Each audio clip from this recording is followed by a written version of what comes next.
जरिश को नर्सरी से वापसी पे पिक करते हुए मुझसे एक गलती हो गई। मैंने आज इसको बोल दिया जरिश let's go for the shopping. मैं बस इसको चुप करवाने के लिए बोल रही थी, लेकिन जनाब उसने तो इस बात को पकड़ लिया। उसने बोला कि नहीं भैया अब तो शॉपिंग कर कर ही मानूंगी, और इसकी खुशियाँ देखें जरा।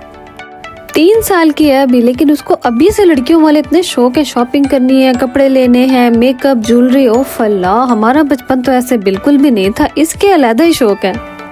मानो मेरी को फिर मैं ले गई थी टेस्ट को शॉपिंग करने के लिए। हमारे घर से एस्टा की निस्बत टेस्ट को ज्यादा करीब पड़ता है और वो थोड़ा सा बड़ा भी है। और अंदर जाते ही इसने तो पार्टी बदल ली, कहती छोड़ो मेरा हाथ, मैं तो आनी के साथ जाऊंगी, उसके साथ शॉपिंग करूंगी। अब उसके साथ इसको ये फायदा होता है कि वो किसी चीज से इसको मना ही नहीं करती। ऊपर पहुंचते ही मैंने अमन से बोला चलो भाई तुम अपनी शॉपिंग कर लो, मैं अब जरिश की शॉपिंग करवा देती हूँ। और इसने तो एक एक चीज पकड़ के अपनी पसंद की निकाली है और मुझे बताया कि मुझे क्या लेना है और क्या नहीं लेना।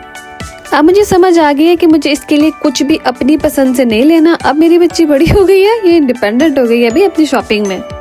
ये जाके कपड़े ऐसे निकाल रही थी जैसे इसका रोज का काम है, हालांकि हम लोग बहुत कम ही शॉपिंग पर जाते हैं।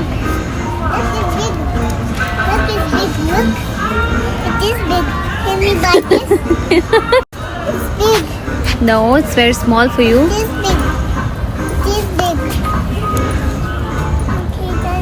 चीजें ले ली, मामा ने बिल भर दिया। चलो अभी मामा की ड्यूटी खत्म होगी, जरिश बैक टू आनी हो गई। और ये जनाब साहब उसका हाथ पकड़ा और बाहर चली गई कि भाई मैं तो अब घर वापस जा रही हूँ। जैसे हम बाहर निकले इतना प्यारा मौसम था। यूके का ये बड़ा मजा है, आप जब किसी भी शॉपिंग सेंटर के अंदर जाते हो आप कोई और वेदर छोड़कर जाते हो, और जब आप बाहर आते हो तो कुछ और आपको देखने को मिलता है, लेकिन कुछ भी मिलता है अच्छा ही मिलता है। तो दिन शॉपिंग करते हुए जरिश को खुश करते हुए बहुत अच्छा गुजरा। अपनी दुआओं में याद रखिएगा। अल्लाह हाफिज।